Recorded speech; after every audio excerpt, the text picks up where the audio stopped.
Fish Nation, back out here at the Honey Hole, going to do a little bit of live fishing for you guys before the sun goes down.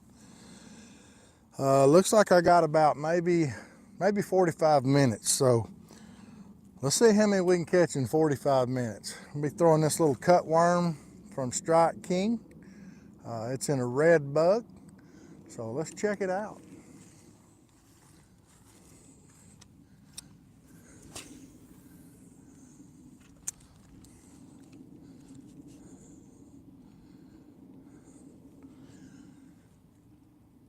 Thank you guys for joining us today. We're going to get out here and see if we can catch a few fish for y'all before dark. The wind's kind of laid down. I'm throwing this little Strike King cutter tail swim worm in red bug. Throwing it Texas rigged, weightless. See if we can't get out here and maybe get our line stretched a little bit.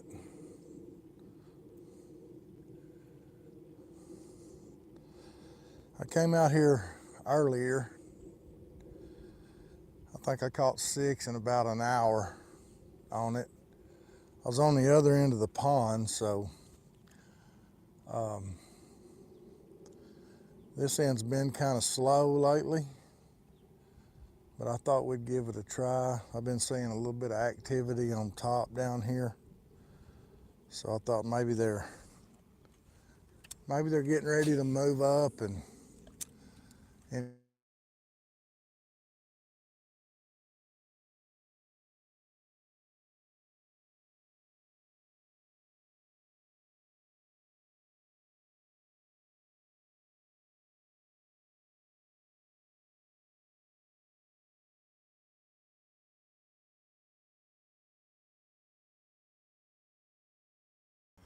anyway, they'll just have to call back, but there's one on the old cutter worm.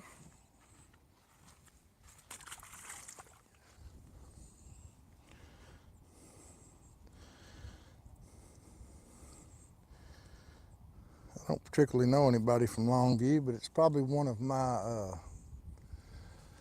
fishermen for Greenfish Nation.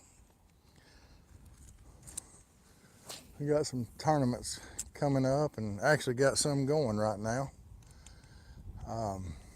Got 5 regional tournaments throughout the United States going for the kayak series.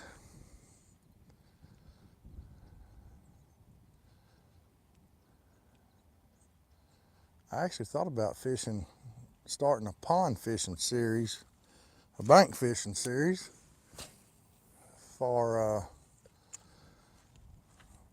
the people that don't have kayaks or boats or access to them. I thought that might be a good deal to get them involved. There's a little bite.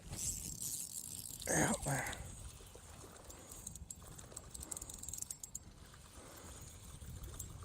Keep his head up. Keep him coming to us. I actually thought about starting, like I said, a pond series for those folks that don't have access to any kind of watercraft.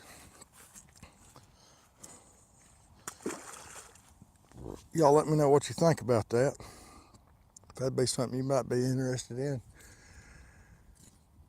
They have a low entry fee, like $10, and it'd be like a month-long type deal.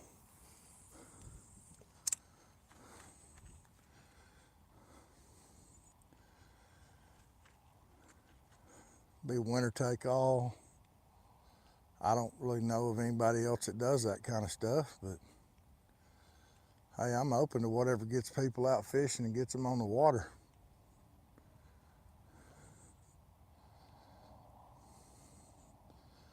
Never really fished a swimming worm, but I sure like the way that little tail looks. It just pitter pitter pitter through the water. Looks really good.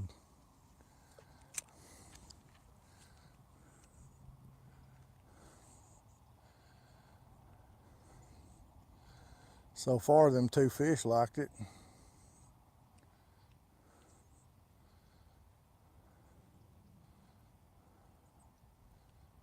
Just swimming along there, and they nailed it. About 60 degrees today. The winds died down. It was about 7-8 miles an hour earlier during the day, but I'm gonna say it's probably died down to about probably 1 to 3 right now.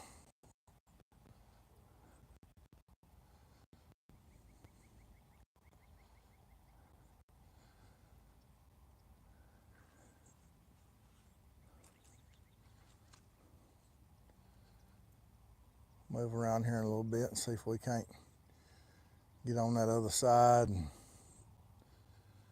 just trying to keep you guys out of the sun as long as I could. A little bush right there. I'd probably be long in there if I was a little old bass.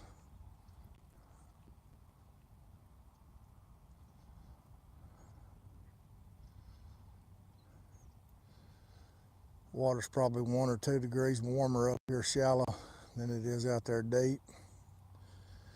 Big difference to a fish.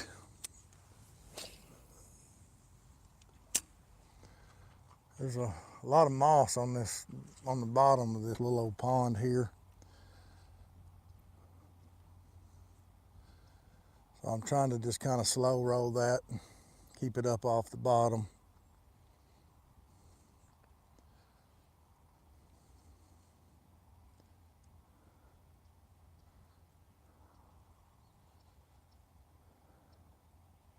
Well, let's move a little bit. Get you guys gathered up here.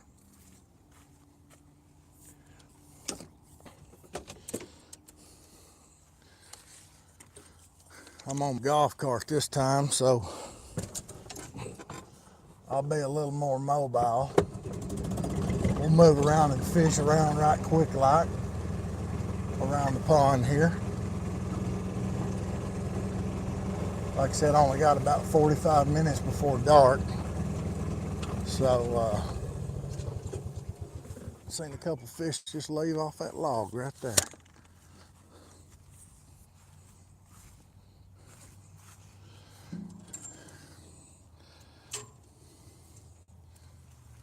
I also brought my big rod with a big glide bait on it, a Rossi Storm in a shad color. But we're gonna try to see what this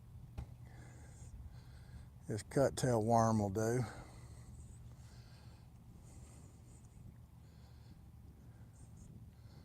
See if we can't coax a couple more into biting.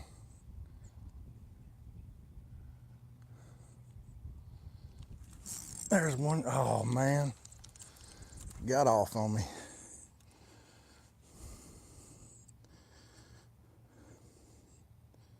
I love throwing this little old underspin.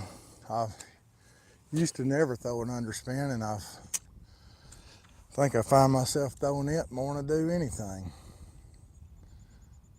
I love throwing little old finesse baits and stuff like that, weightless stuff.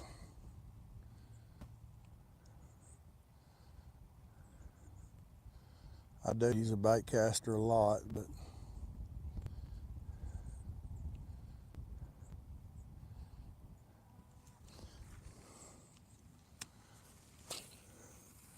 I got a buddy that kayak fishes. Matter of fact, he's the Texas representative here, Thomas White. He pretty much throws exclusively these underspin rod reels, braid on them. Does pretty good.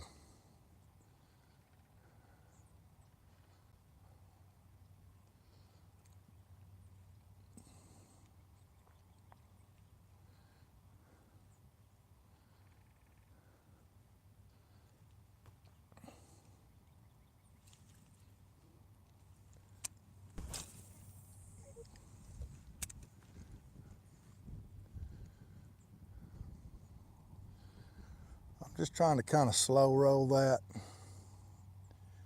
Just keeping it up off the bottom, out of that junk.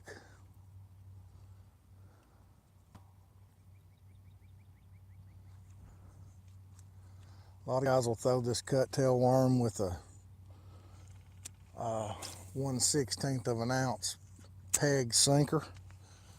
That way they can get it down a little deeper. I'm throwing it on a 3/0 offset wide gap owner hook. I'm basically using the weight for the hook for the weight's what I'm trying. Well, he ain't a giant, but he is a fish. Here, fella, let me get that little lip piercing out of you there. He ain't a whole lot longer than the worm, guys. But hey, whatever, right?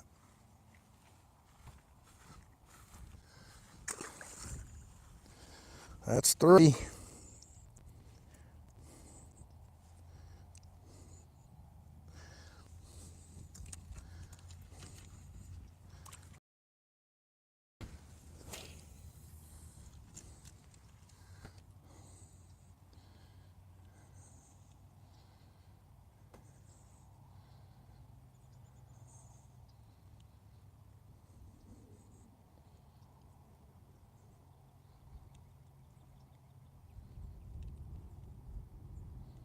I just had one bump it right there.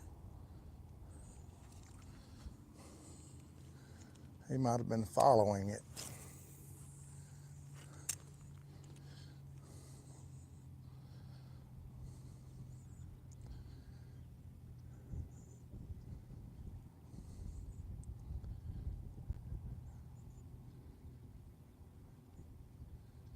I like throwing these top lures around docks and things like that. Swimming them around docks does pretty good. One more cast over here and then we'll see if we can't go move around somewhere else.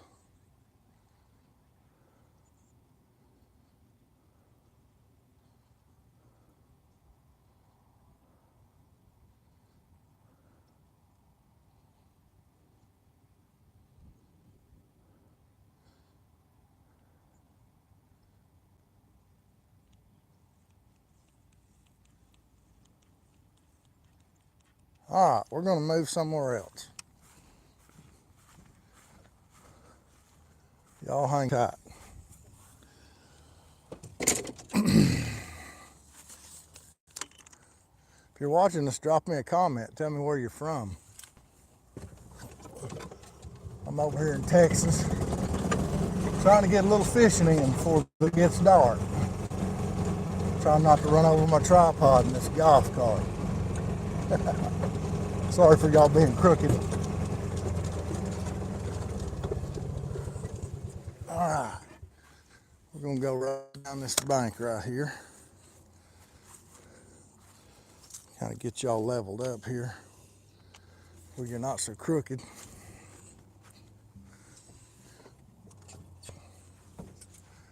Let's see if we can't coax one or two.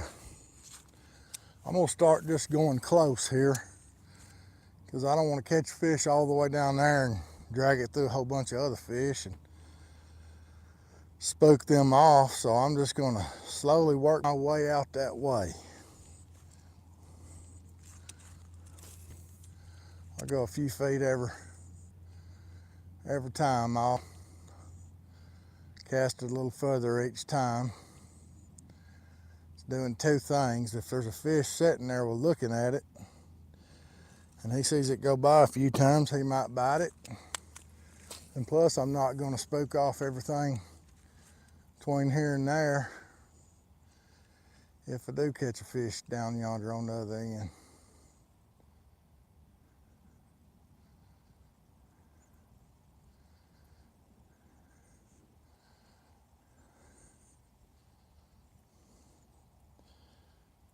All right, now I'm gonna kind of start fan casting a little bit. I'm gonna start moving around,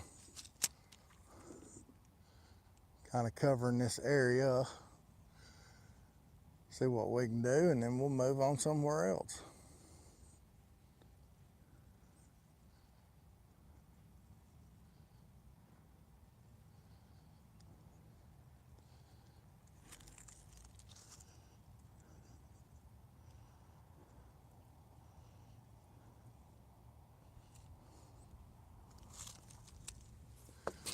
This water's pretty clear. These fish can probably see this lure for 15, 20 feet.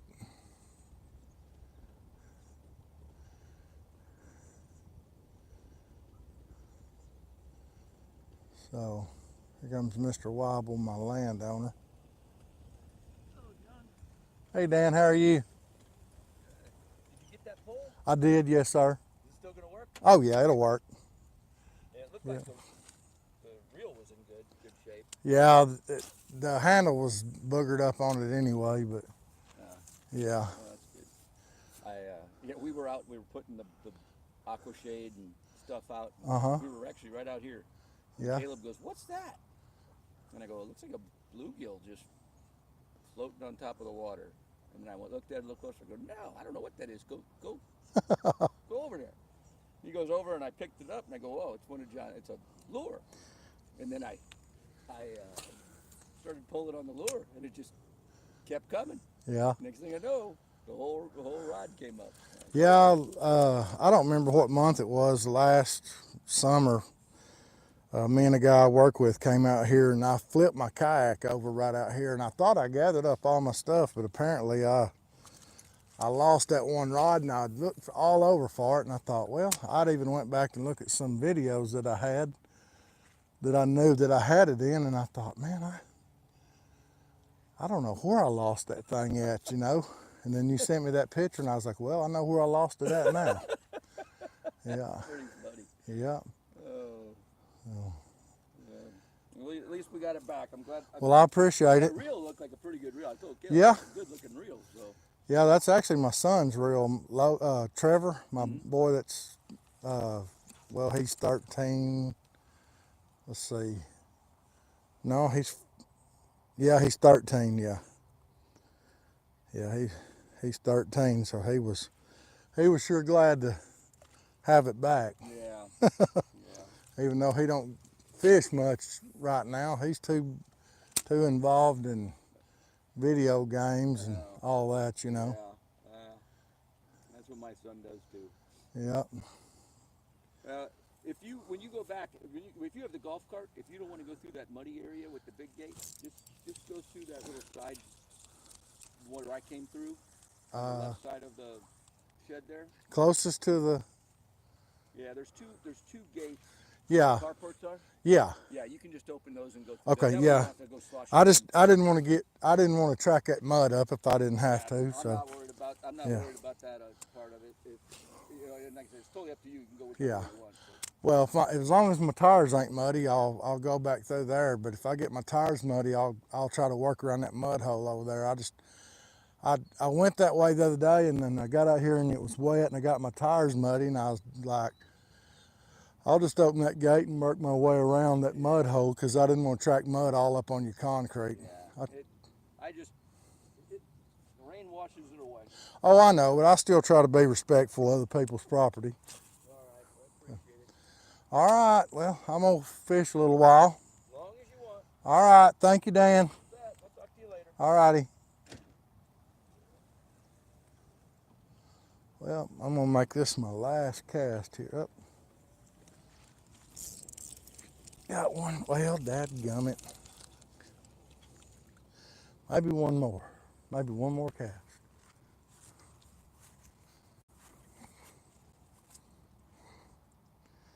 He got my hopes up. Tell you what, let's go ahead and move somewhere else.